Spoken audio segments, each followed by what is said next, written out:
Hecataeus ने अपनी पुस्तक जस पीरियड्स अर्थात पृथ्वी का वर्णन सर्वप्रथम भूगोल तत्वों के क्रमबद्ध समावेश किया। अध्ययन के लिए स्वतंत्र विषय के रूप में भूगोल का 19वीं शताब्दी में मान्यता मिली। 20वीं शताब्दी के आरंभ में भूगोल मनुष्य और पर्यावरण के पारस्परिक संबंधों के अध्ययन के रूप में विकसित हुआ। इसकी दो विचारधाराएं, भूगोल का जनक हिकेटियस, वर्तमान भूगोल का जनक अलेक्जेंडर वान हम्बोल्ट, व्यवस्थित भूगोल का जनक एरिस्टोथेनीज, ज्योग्राफिका शब्द का प्रस्तावक एरिस्टोथेनीज, भौतिक भूगोल का जनक प्लूटोनियम, सांस्कृतिक भूगोल का जनक कार्ल होरावर, गणितीय भूगोल का संस्थापक थेल्स और अलेक्जेंडर, विश्व ग्लोब का निर्माता मार्टिन बाइहम, विश्व मानचित्र के निर्माता अलेक्जेंडर, भौगोलिक विश्वकोश का रचनाकार स्ट्रैबो। संभववाद, इसके अनुसार मनुष्य अपने पर्यावरण में परिवर्तन करने में समर्थ है तथा प्रकृति प्रदत्त अनेक संभावनाओं को अपनी इच्छा के अनुसार उपयोग कर सकता है। इस विचारधारा के समर्थक भूगोलवेत्ता बाइडल, डीवेलल, ब्लास और फैब्रो। निश्चयवाद, इसके अनुसार मनुष्य के सारे पर्यावरण द्वारा निर्धारित किए जाते हैं, तब मनुष्य को स्वेच्छापूर्वक कुछ करने की स्वतंत्रता कम है। इस विचारधारा के प्रमुख समर्थक भूगोलवेत्ता रिटर और रेटजेल। नवीन निश्चयवाद का संस्थापक एलन सैमुअल और हंटिंगटन। भूगोल की कुछ परिभाषाएं। भूगोल एक ऐसा स्वतंत्र विषय है जिसका उद्देश्य लोगों को विश्व, आकाशीय पिंडों, स्थल, महासागरों, जीव जंतुओं, वनस्पति, फलों तथा भू-धरातल के क्षेत्रों में देखे जाने वाली प्रत्येक अन्य वस्तु का ज्ञान प्राप्त कराना। स्ट्रैबो, भूगोल पृथ्वी की झलक को स्वर्ग में देखने वाला आभामय विज्ञान। क्लैडियस टोलेमी, भूगोल वह विज्ञान है जिसमें पृथ्वी को स्वतंत्र ग्रह के में मान्यता देते हुए उसके समस्त लक्षणों की घटनाओं एवं उसके अंतःसंबंध का अध्ययन। कार्ल रिटर, भूगोल में पृथ्वी के उस भाग का अध्ययन किया जाता है जो मानव को रहने लायक है। आर्थर होम्स, अस्तित्वमान द्रव्य एवं ऊर्जा के सम्मिलित रूप को ब्रह्मांड कहते हैं। दूसरे शब्दों में सूक्ष्म अणु से लेकर महाकाय आकाशगंगों गैलेक्सी तक के सम्मिलित रूप को ब्रह्मांड कहा जाता है। ब्रह्मांड की उत्पत्ति के संबंध में प्रमुख सिद्धांत निम्न है। महाविस्फोटक सिद्धांत, इससे जॉर्ज लेमेंत्र, साम्यावस्था, सतत सृष्टि तथा स्थिर अवस्था संकल्पना, थॉमस गोल्ड और हरमन बॉडी। दोलन सिद्धांत, डॉक्टर एलन संडेजा। स्फीति सिद्धांत, एलेन गुथ। ब्रह्मांड की उत्पत्ति के संबंध में महाविस्फोटक का सिद्धांत बिग बैंग की थ्योरी सर्वाधिक मान्य सिद्धांत है। इसका प्रतिपादन बेल्जियम के खगोल एवं पादरी जॉर्ज लेमेंत्र ने किया था। बाद में रॉबर्ट गोनर ने इस सिद्धांत की व्याख्या किया। महाविस्फोटक सिद्धांत के अनुसार प्रारंभ में सभी पदार्थ जिनमें ब्रह्मांड बना है अति छोटे गोलक एकांकु परमाणु के रूप में एक ही स्थान पर स्थित होता है, जिसका आयतन अत्यधिक सूक्ष्म और तापमान घनत्व अनंत होता है। अत्यधिक संकेंद्रण के कारण बिंदु का आकस्मिक विस्फोट हुआ, जिसे महाविस्फोटक ब्रह्मांडीय विस्फोट कहा गया। इस अचानक विस्फोट से पदार्थों का बिखराव हुआ, जिससे सामान्य पदार्थ निर्मित हुए। इसके अलगाव के कारण काले पदार्थ बने, जिनके समूहन से अनेक ब्रह्मांडीय पिंडों का सृजन हुआ। वैज्ञानिकों का विश्वास है कि महाविस्फोटक की घटना आज से 13.7 अरब वर्ष पहले हुई थी। महाविस्फोटक के लगभग 10.5 अरब पश्चात, यानी आज से 4.5 वर्ष पूर्व, सौरमंडल का विकास हुआ, जिससे ग्रहों और उपग्रहों का निर्माण हुआ। इस प्रकार बिग बैंग की परिघटना ब्रह्मांड की उत्पत्ति हुई और तभी से उसमें निरंतर विस्तार जारी है। इसके साक्ष्य के रूप में आकाशगंगाओं से बढ़ती दूरी का साक्ष्य दिया जाता है। नासा में 2001 में माइक्रोवेव एनिस्ट्रोपी प्रोब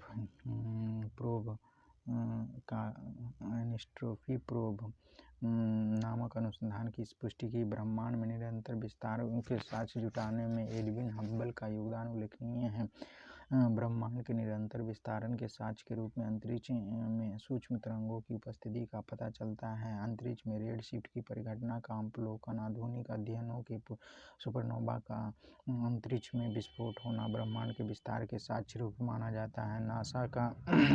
नासा का 3 जून 2001 में डेविड विल्किंसन के नेतृत्व में बिग बैंग थ्योरी की पुष्टि की। माइप परियोजना, माइक्रोवेव एनिस्ट्रोपी प्रोब माइप का शुभारंभ हुआ। माइप एक खोजी उपग्रह है जिसके अनुसार बिग बैंग की पुष्टि होती है। 11 फरवरी 2013 में इस आधार पर नासा ने ब्रह्मांड की आयु 13.7 अरब वर्ष निर्धारित करने की घोषणा की है।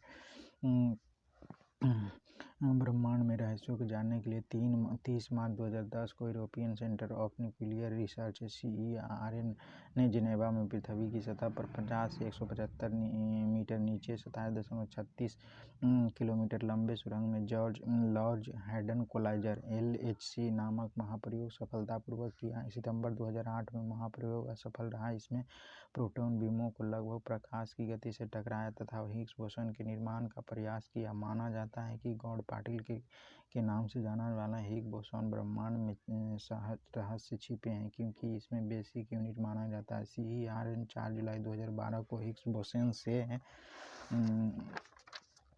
मिलता जुलता सब एटॉमिक पार्टिकल की खोज करने में सफलता हासिल की। इसे ब्रह्मांड के रहस्यों को जानने के विषय में महत्वपूर्ण उपलब्धि माना जा रहा है। ब्रिटिश वैज्ञानिक हिग्स ने 1964 ईस्वी में कॉस्मोलॉजी समझने हेतु गॉड पार्टिकल का परमाणुक अवधारणा का पेश किया, जो भारतीय वैज्ञानिक सत्येंद्र नाथ बोस द्वारा बोसोन थ्योरी पर आधारित थी। ब्रह्मांड का व्यास 10⁸ प्रकाश वर्ष है। ब्रह्मांड में अनुमानतः 100 अरब मंदाकिनी है। प्रत्येक मंदाकिनी में अनुमानतः 100 अरब तारे होते हैं। मंदाकिनी तारों का ऐसा समूह जो धुंधला दिखाई पड़ता है तथा जो तारा निर्माण प्रक्रिया में शुरुआत का गैसपुंज है, मंदाकिनी कहलाता है। हमारी पृथ्वी अपनी एक मंदाकिनी, जिसे दूध मेखला या आकाशगंगा कहते हैं, अब तक ज्ञात इस मंदाकिनी का 80% भाग सर्पिला है। इस मंदाकिनी का सबसे पहले गैलीलियो ने देखा था। आकाशगंगा की सबसे नज़दीकी मंदाकिनी देवयानी नाम दिया गया है। नवीनतम ज्ञात मंदाकिनी ड्वार्फ मंदाकिनी अरियन नेबुला हमारी आकाशगंगा की सबसे शीतल और चमकीली तारों का समूह है। तारों के बारे में विस्तृत जानकारी के लिए भौतिकी का अध्याय ब्रह्मांड देखे जाते हैं। सौरमंडल सूर्य के चारों ओर चक्कर लगाने वाले विभिन्न ग्रह, क्षुद्र ग्रह, धूमकेतु, उल्का तथा अन्य आकाशीय पिंडों के समूह को सोलर मंडल कहते हैं। सौरमंडल में सूर्य का प्रभुत्व है, क्योंकि सौरमंडल निकाय द्रव्य का लगभग 99.999 द्रव्य सूर्य में निहित है। सौरमंडल के समस्त ऊर्जा का स्रोत भी सूर्य ही है। प्लेनेमस सौरमंडल से बाहर बिल्कुल एक जैसे दिखने वाले जुड़वा पिंडों का एक समूह है। सूर्य सौरमंडल का प्रधान है। यह हमारी मंदाकिनी दूध मेखला के केंद्र से लगभग 30,000 प्रकाश वर्ष की दूरी पर एक कोने में स्थित है। दूध मेखला मंदाकिनी के केंद्र के चारों ओर 250 किलोमीटर प्रति सेकंड की गति से परिक्रमा कर रहा है। इसका परिक्रमण काल दूध मेखला के केंद्र के चारों ओर एक बार घूमने में लगा समय 25 करोड़ वर्ष 250 मिलियन वर्ष है, जिसे ब्रह्मांड वर्ष कॉस्मिक ईयर कहते हैं। सूर्य अपने अक्ष पर पूरब से पश्चिम की ओर घूमता है। इसका मध्य भाग 25 दिनों में बध्रुवीय भाग 35 दिनों में घूर्णन करता है। सूर्य एक गैसीय गोला जिसमें हाइड्रोजन 31 और हीलियम 26.5 और अन्य तत्व 5 होता है। सूर्य का केंद्रीय भाग क्रोड कहलाता है, जिसका तापमान 1.547 डिग्री सेल्सियस होता है। सूर्य की बाहरी सतह का तापमान 6000 डिग्री सेल्सियस होता है। हेंस बैथ ने बताया 10.7 डिग्री सेल्सियस तापमान पर सूर्य के केंद्र पर 4 हाइड्रोजन नाभिक मिलकर एक हीलियम नाभिक का निर्माण करते हैं। सूर्य के केंद्र पर नाभिकीय संलयन होता है। सूर्य की ऊर्जा का स्रोत है। सूर्य का दीप्तिमान सतह को प्रकाश मंडल कहते हैं। प्रकाश मंडल के किनारे प्रकाशमान नहीं होते हैं, क्योंकि सूर्य का वायुमंडल प्रकाश का अवशोषण करता था। इसे वर्णमंडल कहते हैं। यह लाल रंग का होता है। सूर्य ग्रहण के समय सूर्य का दिखाई देने वाला सूर्यकिरीट कोरोना कहते हैं। सूर्यकिरीट एक्स-रे उत्सर्जित करती है। इसे सूर्य का मुकुट कहा जाता है। पूर्ण सूर्य ग्रहण के समय सूर्यकिरीट और प्रकाश की प्राप्ति होती है। सूर्य का उम्र 5 बिलियन वर्ष है।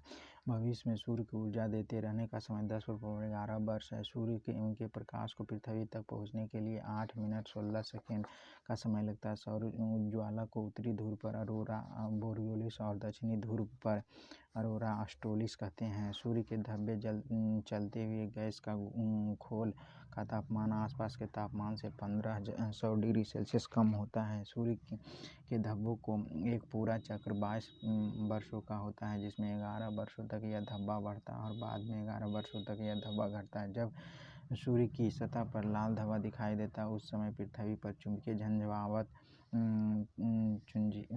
झंझावात होते हैं। इससे चुंबकीय सुई की दिशा बदल जाती है। एक रेडियो, टेलीविज़न, बिजली चालित मशीन आदि में गड़बड़ी उत्पन्न हो जाती है। सूर्य का व्यास 13,92,000 किलोमीटर जो पृथ्वी के व्यास से 110 गुना है। सूर्य हमारी पृथ्वी से 13 लाख गुना बड़ा है। पृथ्वी को सूर्यताप का 2000वां भाग मिलता है। ब्रह्मांड के बारे में हमारा बदलता दृष्टिकोण। प्रारंभ में पृथ्वी का संपूर्ण ब्रह्मांड का केंद्र माना, जिसकी परिक्रमा सभी आकाशीय पिंड विभिन्न कक्षाओं में करते थे। इसे भूकेंद्रीय सिद्धांत कहा जाता है। इसका प्रतिपादन मिस्र यूनानी खगोल वैज्ञानिक क्लॉडियस टॉल्मी ने 140 ईस्वी में की थी। इसके बाद पोलैंड के खगोलशास्त्री निकोलस कोपरनिकस 1473 से 1543 ईस्वी में यह दर्शाया सूर्य ब्रह्मांड का केंद्र है, पर इसमें ग्रह इसकी परिक्रमा करते हैं, अतः सूर्य विश्व और ब्रह्मांड का केंद्र माना गया। इसे सूर्य केंद्रीय सिद्धांत हेलियोसेंट्रिक थ्योरी कहा जाता है। 16वीं शताब्दी में टाइक्रोब्रे के सहायक से जोहानसन केपलर ने 1571 से 1630 ईस्वी में ग्रहीय कक्षा के नियमों की खोज की, परंतु इसमें सूर्य के ब्रह्मांड का केंद्र माना। 20वीं शताब्दी के आरंभ में जाकर हमारी मंदाकिनी दुर्गुणितला की तस्वीर स्पष्ट हुई। सूर्य को मंदाकिनी के एक सिरे पर अवस्थित पाया गया। इस प्रकार सूर्य को ब्रह्मांड के केंद्र न होने का गौरव समाप्त हो गया। सौरमंडल के पिंड अंतर्राष्ट्रीय खगोल संघ इंटरनेशनल एस्ट्रोनॉमिकल यूनियन के प्राग सम्मेलन 2006 के अनुसार सौरमंडल में मौजूद पिंडों के निम्नलिखित 3 श्रेणियां बांटा गया। परंपरागत ग्रह बुध, शुक्र, पृथ्वी, मंगल, बृहस्पति, शनि, अरुण और वरुण। बौने ग्रह प्लूटो, चेरॉन, सेरस 2003 यूवी 313।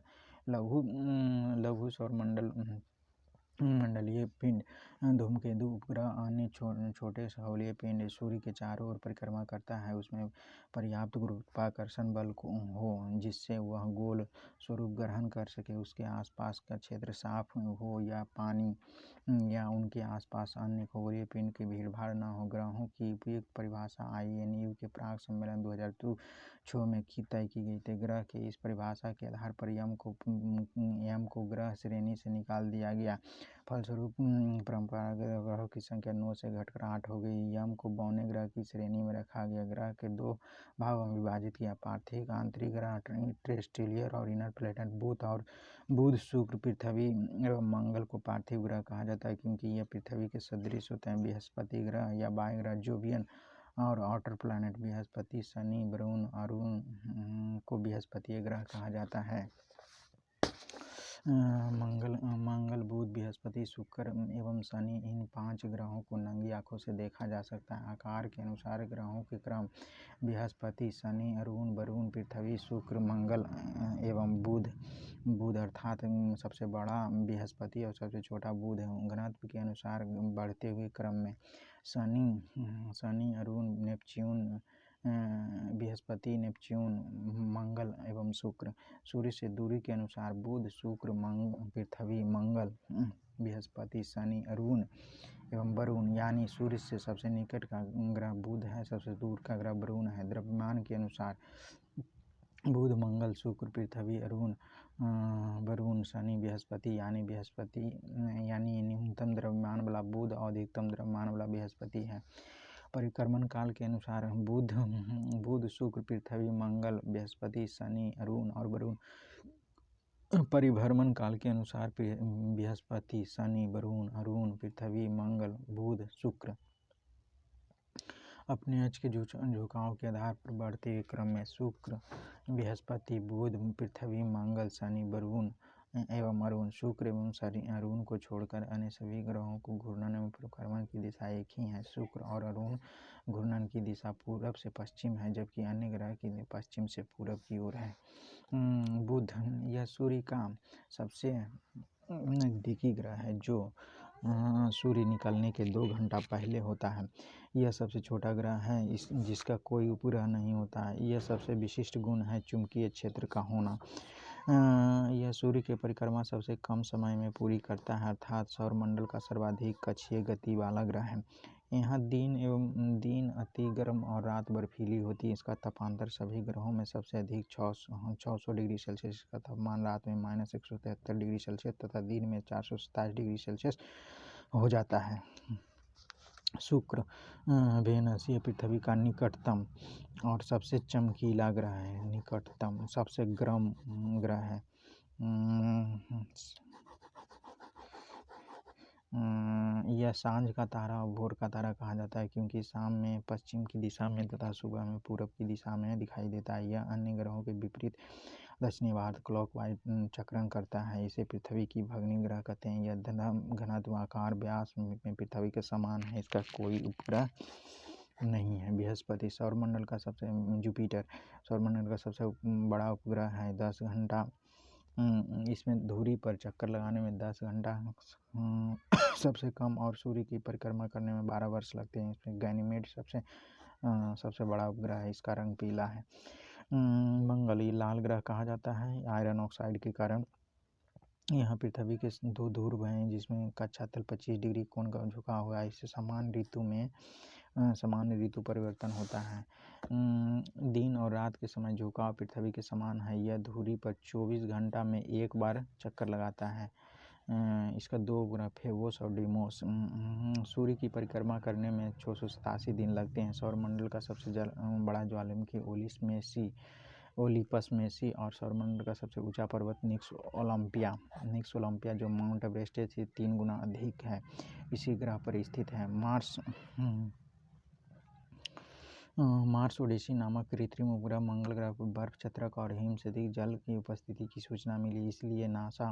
इसलिए पृथ्वी के अलावा एक मात्र ग्रह है जिस पर जीवन होने की संभावना होती है। 6 अगस्त 2012 को नासा ने मार्स क्यूरियोसिटी रोवर नामक अंतरिक्ष यान मंगल ग्रह पर गेल क्रेटर नामक स्थान पर पहुंचा। यह मंगल का जीवन की संभावना तथा उसके वातावरण का अध्ययन कर रहा है। भारतीय अंतरिक्ष अनुसंधान संस्थान इसरो ने अपना मंगलयान मार्स MOM 5 नवंबर 2013 को श्रीहरिकोटा आंध्र प्रदेश से ध्रुवीय अंतरिक्ष प्रक्षेपण PSLV C-25 से प्रक्षेपित किया। यह भारत का पहला अंतरिक्ष यान है। इसरो, सोवियत संघ कार्यक्रम, नासा और यूरोपियन एजेंसी ने चौथी अंतरिक्ष एजेंसी है जिसने मंगल ग्रह के लिए अपना अंतरिक्ष यान भेजा। शनि ग्रह सैटर्न यह दूसरा सबसे बड़ा ग्रह है। इसकी विशेषता तल चारों ओर वलय का होना। वलय की संख्या 7 है। यह पीले तारे के समान दिखाई देता है। शनि का सबसे बड़ा ग्रह टाइटन है। सौरमंडल का दूसरा सबसे बड़ा है। यह आकार में बुध के बराबर है। टाइटन की खोज 1665 में डेनमार्क के खगोलशास्त्री क्रिश्चियन हाइजोन ने की थी। यह एकमात्र ऐसा उपग्रह है जिसकी पृथ्वी जैसे स्वयं का संघन वायुमंडल है। फोबे नामक शनि उपग्रह जिसकी कक्षा घूमने की विपरीत दिशा में परिक्रमा करती है। इसका घनत्व सभी ग्रहों को जल से भी कम है, यानी इसे जल में डालने पर यह तैरने लगेगा। अरुण यूरेनस यह तीसरा सबसे बड़ा ग्रह है। इसका तापमान -215 डिग्री सेल्सियस है। इसकी खोज 1781 में विल्यम हर्शले द्वारा की गई थी। चारों ओर 9 वलयों 5 वलयों का नाम अल्फा, बीटा, गामा, डेल्टा और इप्सिलॉन है। यह अपने कक्ष में पूरब से पश्चिम की ओर घूमता है, जबकि अन्य ग्रह पश्चिम से पूरब की ओर घूमता है। जहाँ सूर्योदय पश्चिम की ओर होता है, सूर्यास्त पूरब की ओर होता है। इसमें सभी ग्रह पृथ्वी के विपरीत दिशा में भ्रमण करते हैं। यह अपनी धुरी पर सूर्य में इतना झुका है कि लेटा सा दिखाई दे, इसलिए लेटा ग्रह कहते हैं। इसका सबसे बड़ा उपग्रह टाइटेनिया है। बरून इसकी खोज 1846 ईस्वी में जर्मन खगोल जॉन गाले ने की थी। नई खगोलीय व्यवस्था में यह सूर्य से सबसे दूर स्थित है। यह हरे रंग का है। अति शीतल मीथेन का बादल छाया रहता है। इसके उपग्रह ट्राइटन प्रमुख है। पृथ्वी आकार में 5वां सबसे बड़ा ग्रह है। पृथ्वी का अक्ष उसके कक्ष तल से 23.5 डिग्री झुका हुआ है। दूसरे शब्दों में यह पृथ्वी का अक्ष पृथ्वी के कक्षा तल से 66.5 डिग्री का कोण बनाती है। यह सौरमंडल का एकमात्र ग्रह जिस पर जीवन है। यह एकमात्र उपग्रह चंद्रमा है। विषुवतीय व्यास 12,756 किलोमीटर और ध्रुवीय व्यास 12,714 किलोमीटर है। यह अपने कक्ष पर पश्चिम से पूरब 1,410 किलोमीटर प्रति घंटा की चाल से 23 घंटा 56 मिनट 4 सेकंड में एक चक्कर पूरा करती है। पृथ्वी इस गति को घूर्णन और दैनिक गति कहते हैं। इस गति को दिन रात होता है।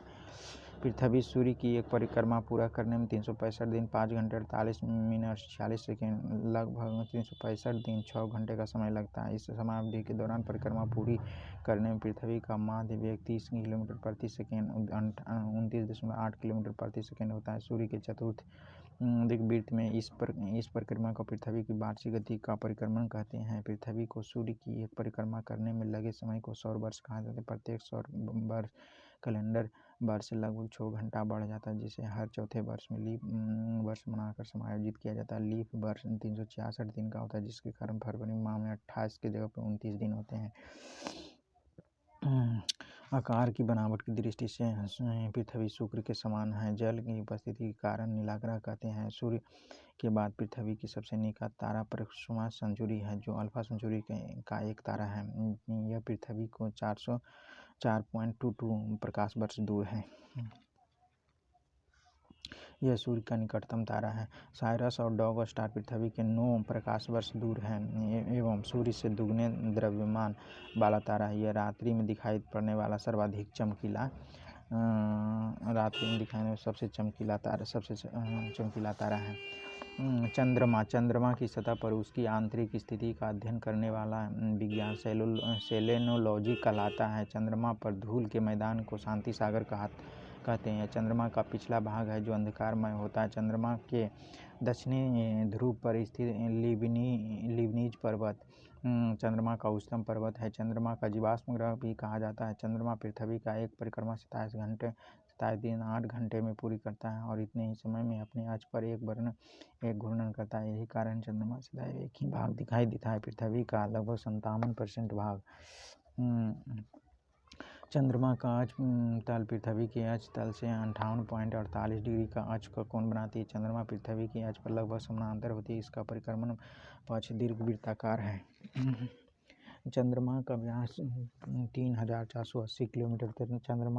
चंद्रमा पृथ्वी के द्रव्यमान का 1/81 है। सूर्य के संदर्भ में चंद्रमा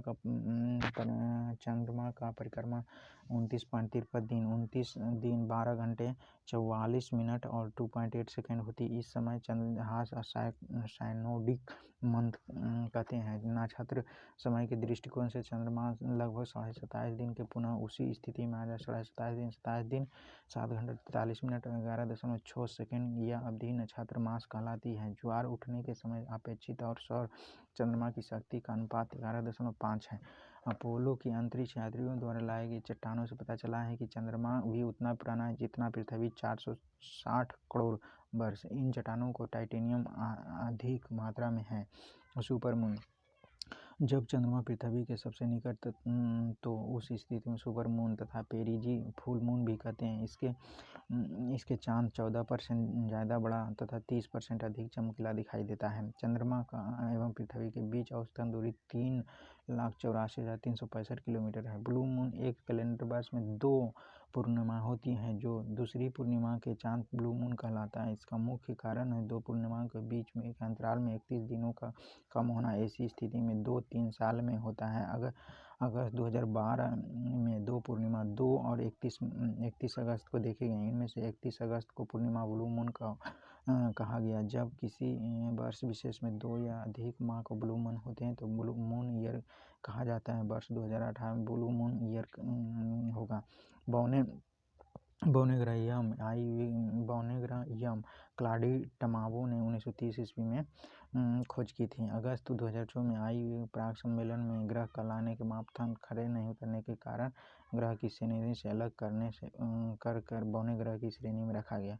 यम की ग्रह की श्रेणी में निकाले जाने का कारण आकार में चंद्रमा से छोटा होना, इसकी कक्षा को वृत्ताकार नहीं होना, बरून की कक्षा को काटना।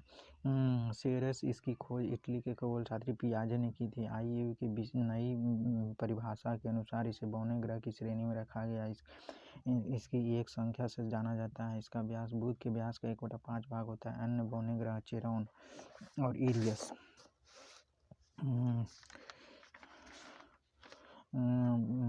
सौर परिवार की सारणी। ग्रह और व्यास परिभ्रमण काल उपग्रह की संख्या। बुध व्यास 4,878 परिभ्रमण काल 58.6 दिन परिक्रमण काल 88 दिन उपग्रहों की संख्या 0। शुक्र 12,104 व्यास किलोमीटर व्यास परिभ्रमण काल 243 दिन परिक्रमण काल 224.7 दिन। उपग्रहों की संख्या 0। पृथ्वी 12,756 से लेकर 12,714। परिभ्रमण काल 23.9 घंटा। परिक्रमण काल 365.26 दिन। उपग्रह की संख्या 1। मंगल 6,796। परिभ्रमण 24.6 घंटा। परिक्रमण 687 दिन। उपग्रह की संख्या 2। बृहस्पति 1,42,984। परिभ्रमण काल 9.9 घंटा।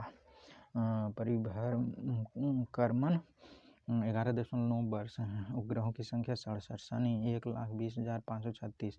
परिभ्रमण 10.3 घंटा। परिक्रमण काल 29.5 वर्ष और उपग्रहों की संख्या 62। अरुण 51,118। परिभ्रमण काल 17.2 घंटा। परिक्रमण काल 84 वर्ष।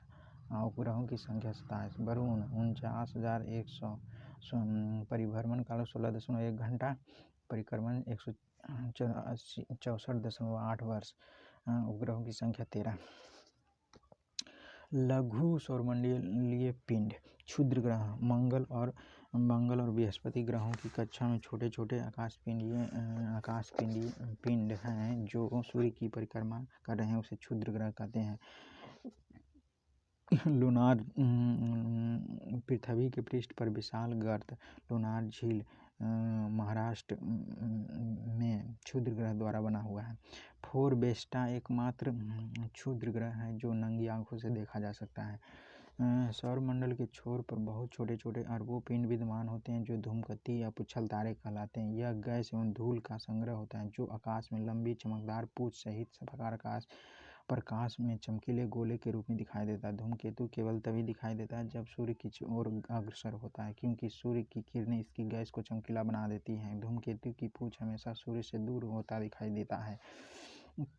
हेले नामक धूमकेतु पर परिक्रमण काल 76 वर्ष है। यह अंतिम बार 1986 में दिखाई दिया। अगली बार 1986 + 76 2062 में दिखाई देगा। धूमकेतु हमेशा के लिए टिकाऊ नहीं होते हैं, फिर भी प्रत्येक धूमकेतु को लौटने का समय निश्चित होता है।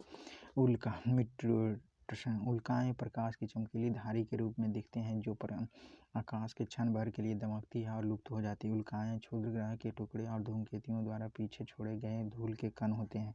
पृथ्वी और उसके शारीरिक संबंध प्रकाश चक्र सर्किल ऑफ इल्यूमिनेशन वैसी काल्पनिक रेखा जो पृथ्वी के प्रकाशिका और प्रकाशित भाग को बांटती है। पृथ्वी की गतियाँ पृथ्वी की 2 गतियाँ घूर्णन या दैनिक पृथ्वी के सदैव अपने कक्ष पर पश्चिम से पूर्व की ओर घूमती है, जिसे पृथ्वी का घूर्णन या परिक्रमण कहते हैं। इसके कारण दिन और रात होते हैं, अतः इस गति को दैनिक गति कहते हैं। परिक्रमण काल वार्षिक गति पृथ्वी अपने अक्ष पर घूमने के साथ साथ सूर्य के चारों ओर एक दीर्घवृत्तीय मार्ग पर परिक्रमा करते हैं, जिसे परिक्रमण या वार्षिक गति कहते हैं। पृथ्वी सूर्य की एक परिक्रमा पूरा करने में 365 दिन 6 घंटे का समय लगता है। नक्षत्र दिवस साइडेरल डे एक मध्याह्न रेखा के रूप में ऊपर किसी निश्चित नक्षत्र के उत्तरोत्तर 2 बार गुजरने के बीच की अवधि को नक्षत्र दिवस कहते हैं। 23 घंटा 56 मिनट की अवधि पर होता है।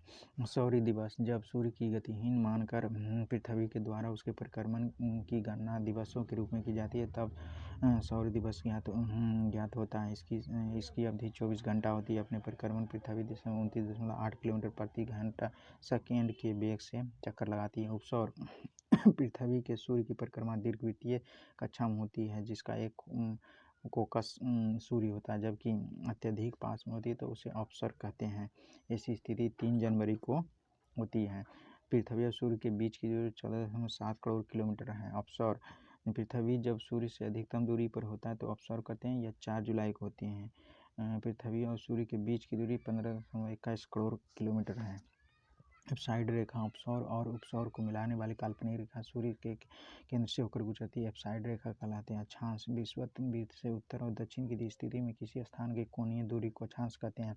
यह कोण पृथ्वी के केंद्र पर बनता है। इसे विषुवत वृत्त के दोनों अंशों में मापा जाता है। विषुवत वृत्त 0 डिग्री अंश पर अक्षांश पर प्रदर्शित करता है। विषुवत वृत्त की उत्तरी और दक्षिणी दिशा में 1 डिग्री का अंतराल के खींचे जाने पर 90 अक्षांश होते हैं, यानी किसी भी स्थान पर अक्षांश 90 से अधिक नहीं हो सकता। विषुवत वृत्त में उत्तरी भाग को उत्तरी गोलार्ध, दक्षिणी भाग को दक्षिणी गोलार्ध।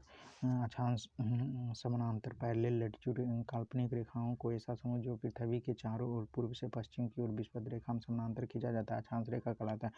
अथवा भूमध्य रेखा से एक समान कोणीय दूरी वाले स्थानों को मिलाने वाली रेखा को अक्षांश रेखा। भूमध्य रेखा 0 की अक्षांश रेखा है, अतः इस पर स्थित सभी स्थानों को 0 अक्षांश 0 होगा। भूमध्य रेखा के ऊपर में स्थित अक्षांश रेखाओं को उत्तरी अक्षांश रेखाएं तथा इसके दक्षिणी स्थित अक्षांश को दक्षिणी अक्षांश कहते हैं। जो अक्षांश रेखाएं मध्य की दूरी को 111 किलोमीटर है, दिए अक्षांश समानांतरों में 1 डिग्री अंतराल पर खींचते हैं तथा उत्तरी और दक्षिणी अक्षांश को दोनों गोलार्धों में 89 अक्षांश समानांतर होंगे। इस प्रकार विषुवत वृत्त को लेकर अक्षांश समानांतर की कुल संख्या 169 है। भूमध्य रेखा पर उत्तर में 23.5 डिग्री अक्षांश पर कर्क रेखा, दक्षिण में 23.5 डिग्री अक्षांश पर मकर रेखा। भूमध्य रेखा के उत्तर में 66.5 डिग्री अक्षांश के आर्कटिक वृत्त तथा दक्षिण में 66.5 डिग्री अक्षांश को अंटार्कटिक वृत्त कहते हैं। कर्क रेखा से ताइवान गुजरने वाली देश ताइवान, चीन, म्यांमार, बांग्लादेश, भारत, ओमान, संयुक्त अरब अमीरात, सऊदी अरब, मिस्र, Libya, Niger, Algeria, Mali, Mauritania, पश्चिम अफ्रीका, बहामास और मेक्सिको। मकर रेखा से गुजरने वाली देश Chile, Argentina, Paraguay, Brazil, Namibia, Botswana, दक्षिण अफ्रीका, मोजाम्बिक, मेडागास्कर, ऑस्ट्रेलिया। विषुवत रेखा से गुजरने वाली Ecuador, Colombia, Brazil, Gabon, Congo गणराज्य, लोकतांत्रिक कांगो गणराज्य, Uganda, Kenya, Somalia, Maldives, Indonesia, Kiribati. देशांतर ग्रीनविच रेखा के किसी स्थान के कोणात्मक दूरी को उस स्थान का देशांतर कहते हैं अथवा उत्तरी और दक्षिणी ध्रुवों को मिलाने वाली काल्पनिक रेखा को देशांतर रेखा कहते हैं। देशांतर रेखा की लंबाई बराबर होती है। यह रेखाएं समानांतर नहीं होती। यह रेखाएं उत्तरी और दक्षिणी ध्रुव पर एक बिंदु पर मिल जाती है। ध्रुवों से विषुवत रेखा की ओर बढ़ाने पर देशांतर के बीच की दूरी बढ़ती जाती है तथा विषुवत रेखा पर इसके बीच की दूरी अधिकतम 111.32 किलोमीटर होती है। देशांतर रेखाओं को एक समान होने के कारण इसकी गणना में कठिनाई थी, इसीलिए सभी देशों को सर्वसम्मति से यह निश्चित किया कि ग्रीनविच वेधशाला के गुजरने वाली देशांतर रेखा की गणना शुरू की जानी चाहिए। तो इसे प्रधान मध्याह्न रेखा कहते हैं। इस देशांतर का मान 0 डिग्री है। इससे 180 डिग्री पूर्व 180 डिग्री पश्चिम देशांतर की गणना करते हैं। प्रधान मध्याह्न रेखा की बाईं ओर रेखाएं पश्चिमी देशांतर और दाईं ओर रेखाएं पूर्वी देशांतर कहलाती है। क्रमशः पश्चिमी गोलार्ध और पूर्वी गोलार्ध कहलाते हैं। 180 डिग्री पूर्व 180 डिग्री पश्चिम देशांतर एक ही रेखा है। गोलार्ध होने के कारण पृथ्वी 24 घंटा 360 डिग्री 24 घंटे में 360 डिग्री घूमती रहता है। 1 डिग्री देशांतर की दूरी तय करने में पृथ्वी को 4 मिनट का समय लगता है। देशांतर के आधार पर किसी स्थान पर समय ज्ञात किया जाता है। जो दोनों देशांतर के बीच की दूरी को गोरे का नाम से जानी जाती है। शून्य अक्ष अक्षांश और शून्य अक्ष देशांतर अटलांटिक महासागर में काटती है। संक्रांति सूर्य के उत्तरायण और दक्षिणायन की सीमा को संक्रांति कहते हैं। कर्क संक्रांति 21 जून से सूर्य कर्क रेखा पर लंबवत होती है। इसे कर संक्रांति इस दिन उत्तरी गोलार्ध में सबसे बड़ा दिन होता है। मकर संक्रांति कैप्रियन सोल्स्टिस 22 दिसंबर को सूर्य मकर रेखा पर लंबवत होती है। इसे मकर संक्रांति का इस दिन दक्षिण गोलार्ध में सबसे बड़ा दिन होता है। मकर संक्रांति 22 दिसंबर को सूर्य मकर रेखा पर लंबवत है। इसे मकर संक्रांति से दक्षिण गोलार्ध में सबसे बड़ा दिन होता है। विषुवत यह पृथ्वी पर वह स्थिति है जब सूर्य की किरणें विषुवत रेखा पर लंबवत पड़ती है। सर्वत्र दिन और रात बराबर होते हैं। 23 दिसंबर 21 मार्च को संपूर्ण पृथ्वी के दिन और रात बराबर होते हैं, जिसे शरद विषुवत ऑटोनॉमल इक्विनोक्स एवं बसंत विषुवत वर्नल इक्विनोक्स कहते हैं। 21 मार्च से 23 सितंबर की अवधि में उत्तरी गोलार्ध सूर्य के 12 घंटे या अधिक समय तक प्राप्त होता है। अतः यहाँ दिन बड़े और रातें छोटी होते हैं। जैसे जैसे उत्तरी ध्रुव की ओर बढ़ते हैं, दिन की अवधि भी बढ़ती जाती है और उत्तरी ध्रुव पर दिन की अवधि 6 महीने की होती है। 23 सितंबर से 21 मार्च तक सूर्य की प्रकाश दक्षिण गोलार्ध में 12 घंटे और अधिक समय पर प्राप्त होता है। जैसे जैसे दक्षिणी ध्रुव की ओर बढ़ते हैं, दिन की अवधि भी बढ़ती दक्षिणी ध्रुव में इसी कारण 6 महीने का दिन होता है। इसी प्रकार उत्तरी ध्रुव और दक्षिणी ध्रुव दोनों को 6 महीने तक दिन और 6 महीने की रात्रि रहती है। पृथ्वी अपनी अक्ष पर झुकी होने के कारण दिन और रात छोटा बड़ा होता है। सूर्य ग्रहण जब कभी दिन और के समय सूर्य और पृथ्वी के बीच चंद्रमा आ जाने से सूर्य की चमकती सतह चंद्रमा के कारण दिखाई नहीं पड़ती है। इस स्थिति में सूर्य ग्रहण होता है। सूर्य का एक भाग छिप जाता है जो आंशिक सूर्य ग्रहण तथा पूरा भाग छिप जाता है तो उसे पूर्ण सूर्य ग्रहण कहते हैं। पूर्ण सूर्य ग्रहण हमेशा अमावस्या को होता है। चंद्र ग्रहण, जब सूर्य और चंद्रमा के बीच में पृथ्वी आ जाती है तो सूर्य की पूरी किरणें चंद्रमा पर नहीं पड़ती है, इसे चंद्र ग्रहण कहते हैं। चंद्रमा हमेशा पूर्णिमा की रात्रि में होता है। समय का निर्धारण, एक देशांतर का अंतर होने पर समय में 4 डिग्री का अंतर होता है। चूँकि पृथ्वी पश्चिम से पूर्व की ओर घूमती है, फलतः ग्रीनविच के पूर्व बढ़ने पर प्रत्येक देशांतर पर समय का 4 मिनट का बढ़ता जाता है और पश्चिम जाने पर प्रत्येक देशांतर पर 4 मिनट घटता जाता है। वाशिंगटन डीसी 22 अक्टूबर 1884 ईस्वी को अंतर्राष्ट्रीय गोष्ठी में लंदन के पूर्व में ग्रीनविच नामक स्थान पर एक स्थित रॉयल वेधशाला से गुजरने वाली देशांतर रेखा को प्रधान मध्याह्न माना गया। इसे ग्रीनविच मध्याह्न का नाम जाना जाता है। इस समय ग्रीनविच मध्याह्न को शून्य मानकर बाकी देशांतर की गणना की जाती है। समय का निर्धारण इसी के आधार पर मानकर किया जाता है। अंतर्राष्ट्रीय तिथि रेखा 180 डिग्री देशांतर को अंतर्राष्ट्रीय तिथि रेखा कहा जाता है क्योंकि इस दिन दोनों तिथियों को एक दिन का अंतर होता है। ग्रीनविच देशांतर 180 डिग्री देशांतर के बीच में 24 घंटे का अंतर होता है। 0 से 180 डिग्री पूरब की ओर जाने पर 12 घंटे की अवधि लगती है एवं ग्रीनविच के समय से 12 घंटा आगे होती है। इसी प्रकार 0 से 180 डिग्री पश्चिम की ओर जाने पर ग्रीनविच के समय से 12 घंटे पीछे का समय मिलता है। यही कारण है कि 180 डिग्री पूर्व एवं पश्चिम देशांतर में कुल 24 घंटे अर्थात एक दिन रात का अंतर होता है। उदाहरण के लिए यदि ग्रीनविच पर बृहस्पति और पश्चिम सितंबर 25 सितंबर को 2003 को दोपहर में 12 बजे है तो 180 डिग्री पूर्वी देशांतर पर 25 सितंबर को 2003 में मध्य रात्रि होगी, जबकि 180 डिग्री पश्चिमी देशांतर पर 24 अक्टूबर 2003 को मध्य रात्रि होगी। इसका अर्थ है कि 180 डिग्री देशांतर पर दोनों ओर अलग अलग तिथियां पाई जाती हैं। जब इस रेखा के पूर्व की ओर लांघते हैं तो यह दिन दोहराया जाता है और इसे पश्चिम की ओर लांघते हैं तो एक दिन कम हो जाता है। इस वास्तव में अंतर्राष्ट्रीय तिथि रेखा पूर्णतः 180 डिग्री देशांतर का अनुसरण नहीं करती है। यह 180 डिग्री देशांतर के दाएं और बाएं मुड़ जाती है ताकि स्थलीय भागों को विभाजन न हो, लोगों की तिथि के अनुसार भ्रम में न हो। साइबेरिया में विभाजित होने से बचाने के लिए साइबेरिया एवं अलास्का को अलग करने के लिए 75 डिग्री उत्तरी अक्षांश को पूरब की ओर मोड़ी गई है। बेरिंग सागर में से यह रेखा पश्चिम की ओर मुड़ जाती है। फिजी द्वीप समूह एवं न्यूजीलैंड के विभिन्न भागों को एक साथ रखने के लिए एक रेखा न्यूजीलैंड के विभिन्न भागों में दक्षिण प्रशांत महासागर में पूरब की ओर मुड़ जाती है। अंतर्राष्ट्रीय तिथि रेखा आर्कटिक सागर, चुक्की सागर, बेरिंग स्ट्रेट और प्रशांत महासागर से होकर गुजरती है। 1884 में वाशिंगटन में संपन्न इंटरनेशनल मेरिडियन कॉन्फ्रेंस में 180 में अंतर्राष्ट्रीय तिथि रेखा निर्धारित किया गया है। ऐसा इसलिए किया गया है ताकि देशों में मध्य यात्रियों के कुछ स्थानों पर एक दिन का अंतर होने के कारण परेशानी न हो। बेरिंग जलसंधि अंतर्राष्ट्रीय तिथि रेखा के समानांतर होती है। समय जोन पर मानक समय विश्व के 24 समय जोनों में विभाजित किया गया है। इन समय जोनों को ग्रीनविच मीन टाइम माना गया है। 1 घंटे के अंतराल के आधार पर विभाजित किया गया है। प्रत्येक जोन 15 डिग्री के बराबर होता है। ग्रीनविच उत्तर 0 डिग्री देशांतर पर जो ग्रीनलैंड और नॉर्वे, जेन सागर, Spain, Britain, Spain, Algeria, France, Mali, Burkina Faso, Congo, Ghana, दक्षिण अटलांटिक समुद्र से गुजरता है। प्रत्येक देश का मानक समय ग्रीनविच मीन टाइम से आधे घंटे के गुना के अंतर पर निर्धारित किया जाता है। मानक समय स्वेच्छा से चयनित या उत्तर का स्थानीय समय होता है जो एक विशिष्ट क्षेत्र या देश के लिए मानक समय निर्धारित करता है। भारत में 82 डिग्री पूर्वी देशांतर जो इलाहाबाद के निकट मिर्जापुर से गुजरती है के समय मानक समय माना गया है। समय ग्रीनविच के टाइम से 5.5 घंटा आगे है। यह ग्रीनविच से दोपहर के 12 बजे है तो यहाँ शाम 5:30 बजेंगे।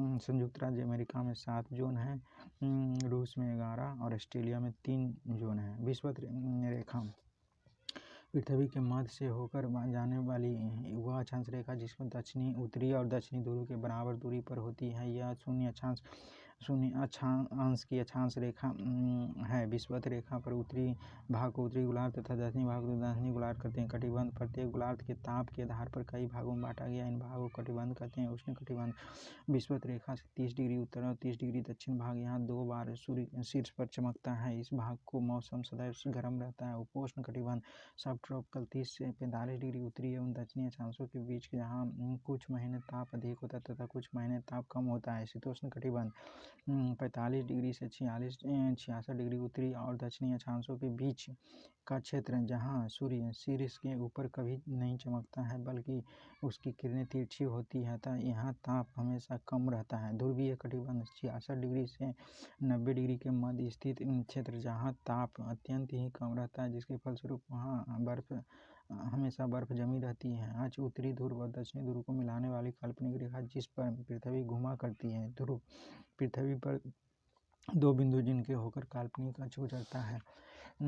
किसी स्थान की विषुवत वृत्त से ऊपर और दक्षिणी कोणीय दूरी अक्षांश विषुवत वृत्त के समानांतर खींची हुई काल्पनिक वृत्त देशांतर किसी स्थान के प्रधान मध्याह्न रेखा से पूर्व और पश्चिम कोणीय दूरी देशांतर रेखा एक ध्रुव को दूसरे ध्रुव को मिलाने वाली काल्पनिक अर्धवृत्त। स्थानीय समय किसी स्थान के मध्याह्न सूर्य से निर्धारित किया गया समय है। यानी किसी स्थान पर जब सूर्य आकाश में सबसे अधिक ऊंचाई पर होता है तो दिन में 12 बजे है। इस समय को स्थानीय समय कहते हैं। मानक समय किसी देश का मानक समय रेखा स्थानीय समय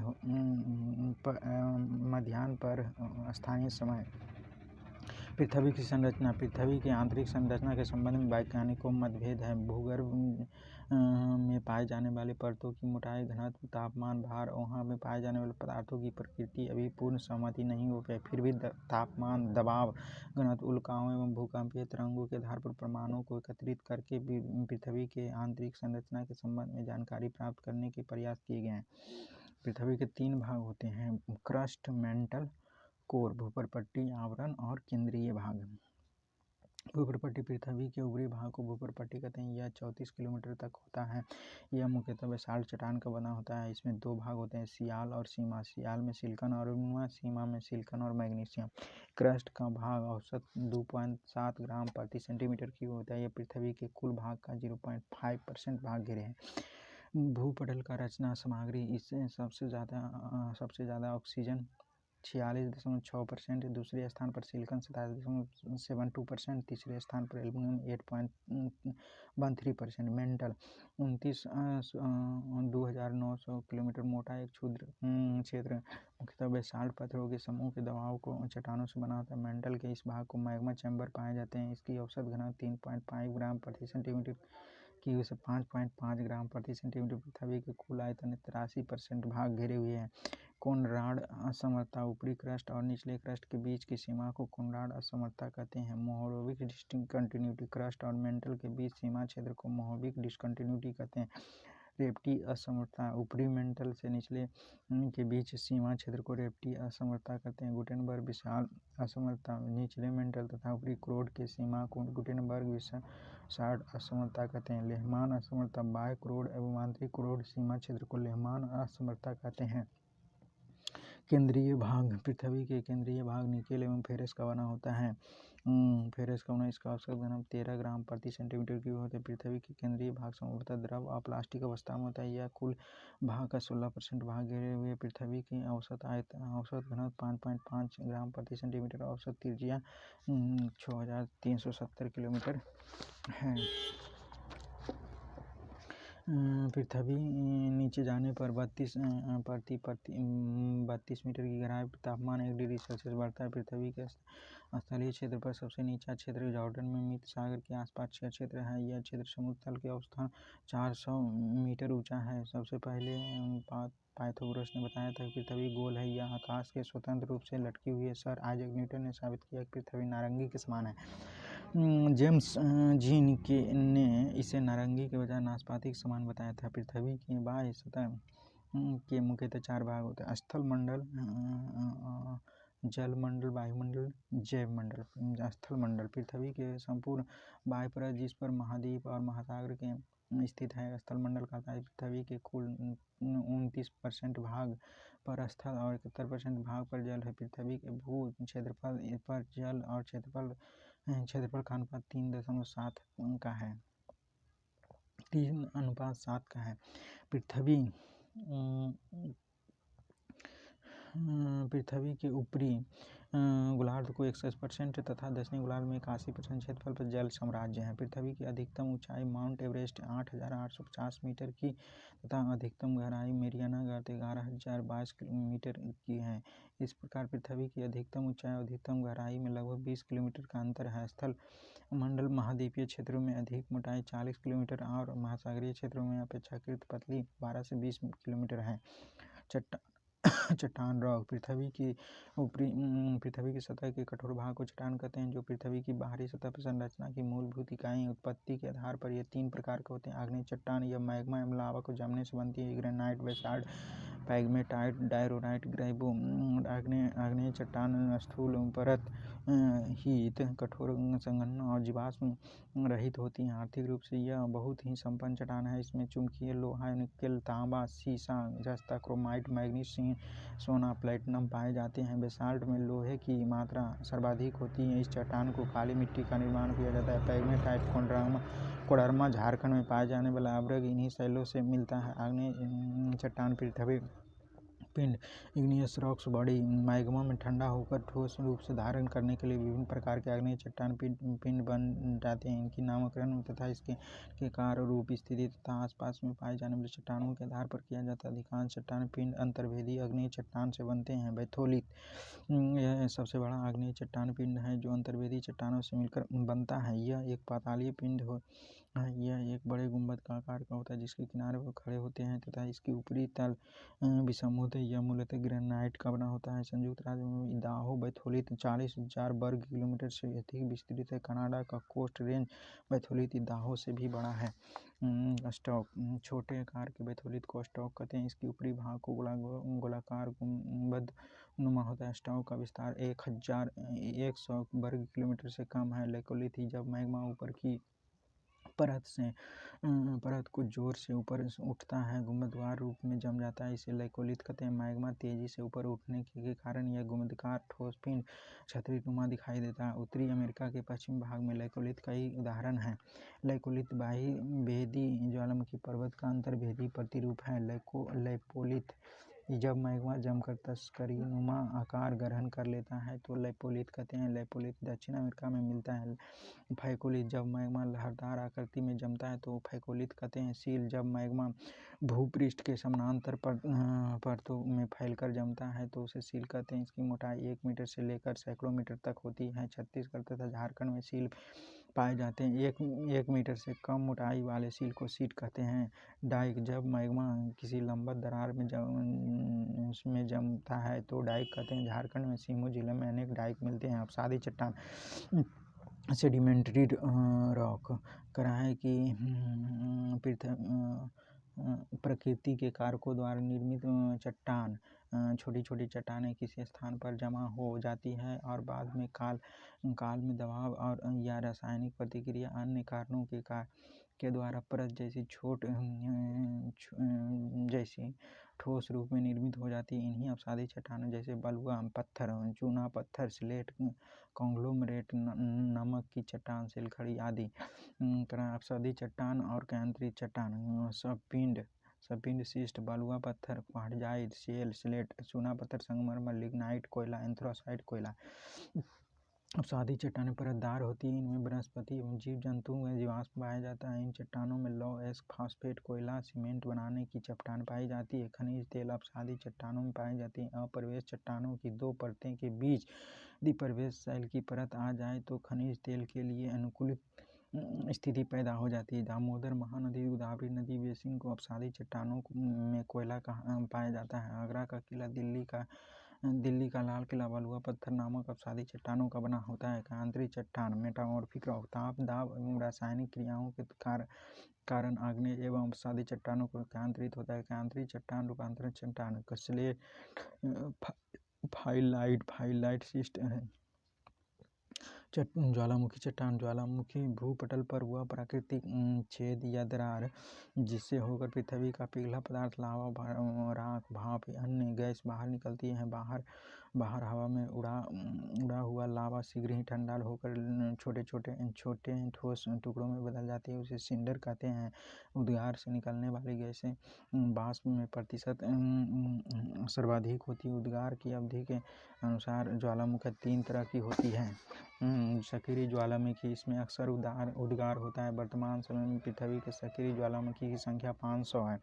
इसमें से प्रमुख इटली का एटना तथा स्ट्रोम्बोली, मैक्सिको के उत्तर अमेरिका में स्थित कोलिमा ज्वालामुखी बहुत ही सक्रिय है। इसमें 40 से अधिक बार उद्गार हो चुका है। स्ट्रोम्बोली भूमध्य सागर में सिसिली के उत्तर में लिपारी द्वीप पर अवस्थित है। इसमें सदा प्रज्वलित गैस निकला करती है जिससे आसपास के भाग को प्रकाशित रहता है। इस कारण से ज्वालामुखी भूमध्य सागर का प्रकाश स्तंभ कहते हैं।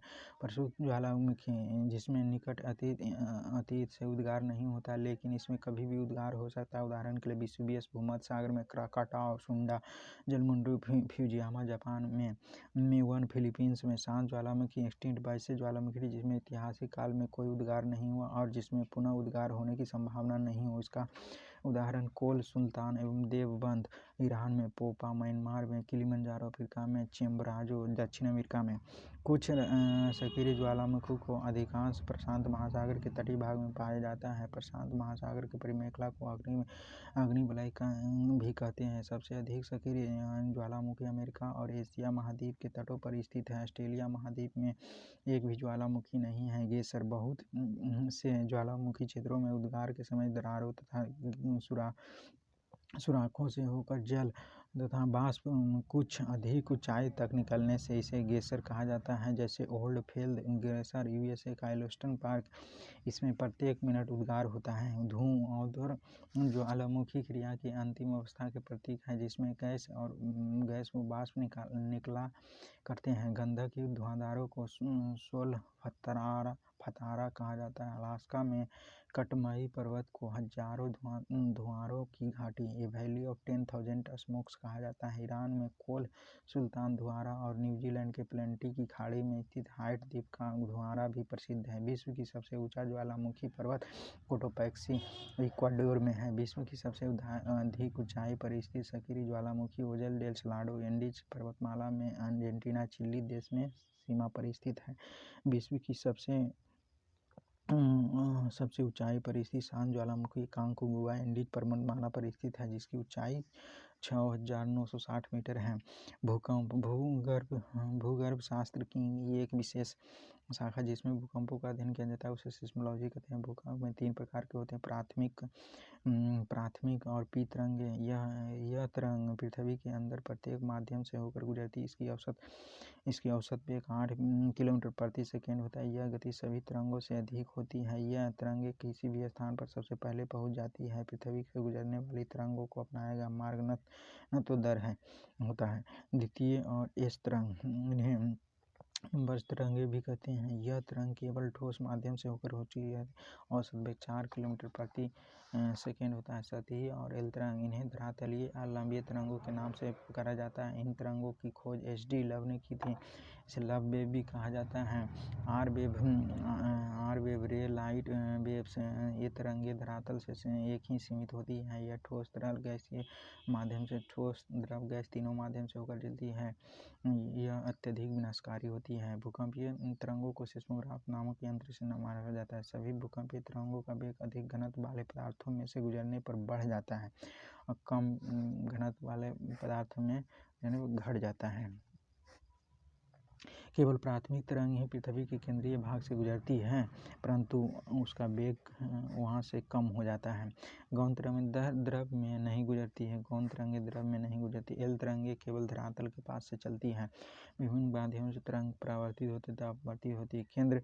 केंद्र भूकंप के उद्भव स्थान को उसका केंद्र कहते हैं। भूकंप के केंद्र में निकट P, S और L तीनों प्रकार की तरंगे पहुँचती है। पृथ्वी के भीतरी भाग में ये तरंगे अपना मार्ग बदलकर भीतर की ओर अवतल मार्ग पर यात्रा करती है। भूकंप केंद्र से धरातल के साथ 1100 किलोमीटर की दूरी तथा एस तरंगें पहुंचती हैं। केंद्रीय भाग में पर पहुंचने पर एस तरंगें लुप्त हो जाती हैं और पी तरंगें अपरिवर्तित हो जाती हैं। इस कारण भूकंप के केंद्र में 1100 किलोमीटर के बाद लगभग 5000 किलोमीटर तक कोई भी तरंग नहीं पहुंचती है। इस क्षेत्र को छाया क्षेत्र कहते हैं।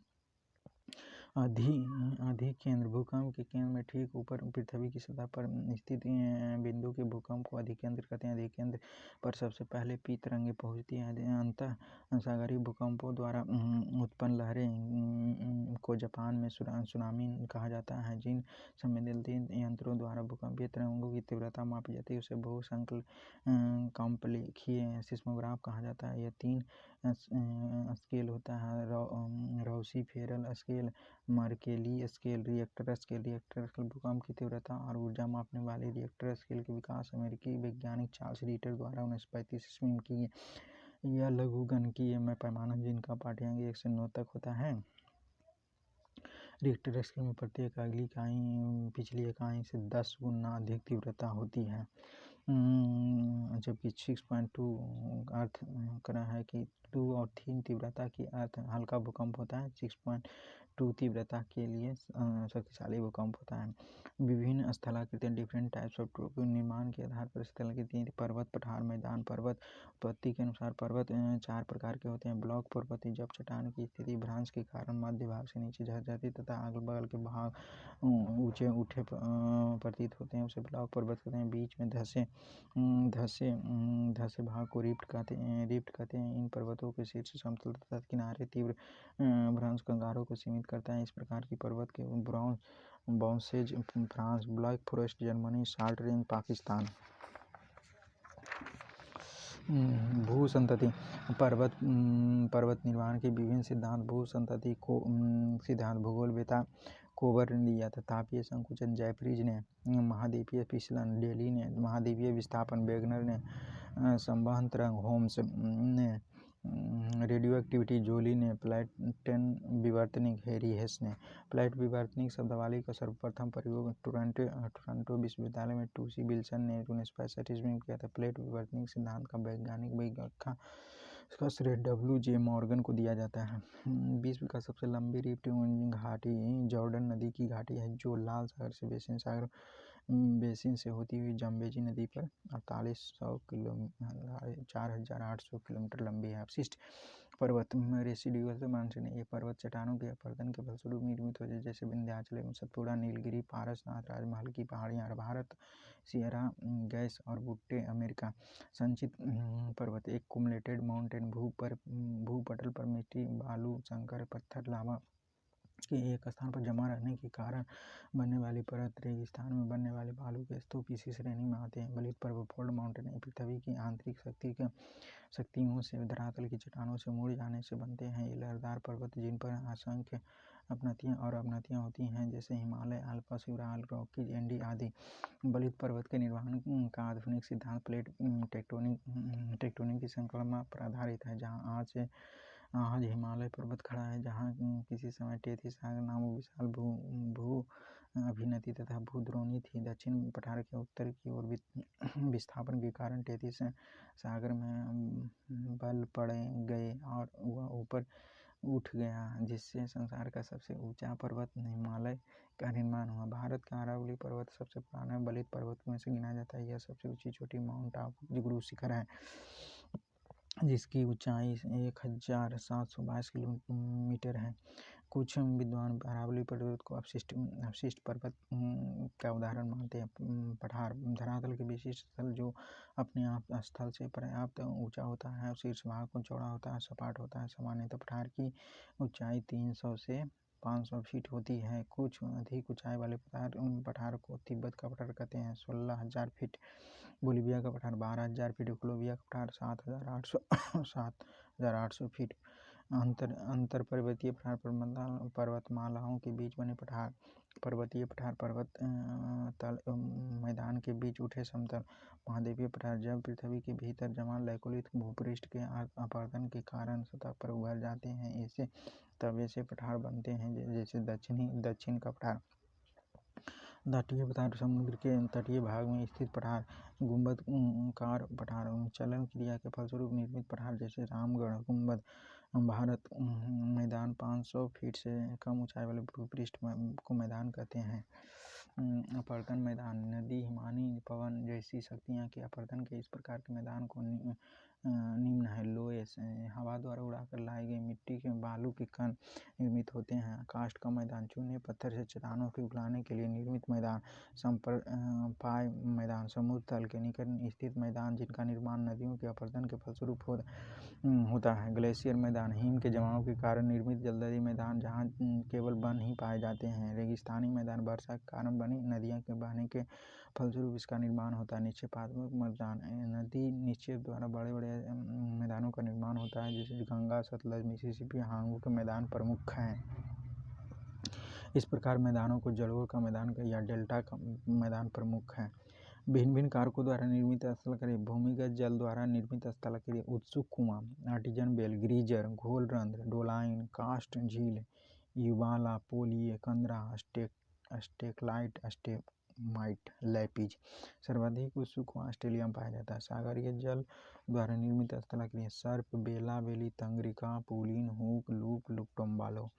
हिमनद द्वारा निर्मित स्थलक्रिया, सर्न, टॉर्न, अरेंट, खर्न, नूनाटक, फ्योर्ड, ड्रम्बलिन, केम, एस्कर। ड्रम्बलिन मुख्य रूप से समूह में पाए जाते हैं, इसी कारण इसी स्थलाक्रिया को अंडे की टोकरी की स्थलाक्रिया कहते हैं। पवन द्वारा निर्मित स्थलाक्रिया, जीवगेन, यार्डंग, इंसेलबर्ग, छत्रक, प्लेहा, लैगून, बरखान, लोएस। समुद्री तरंग द्वारा निर्मित स्थलाक्रिया, समुद्री भृगु, भुजिंडा, लैगून, झील, रिया तट, भारत के पश्चिमी तट, स्टैग, डॉल्मेशियन, यूगोस्लाविया का तट। सागरीय जल तरंग द्वारा निर्मित तटरेखा, फ्योर्ड तट, किसी हिमानीकृत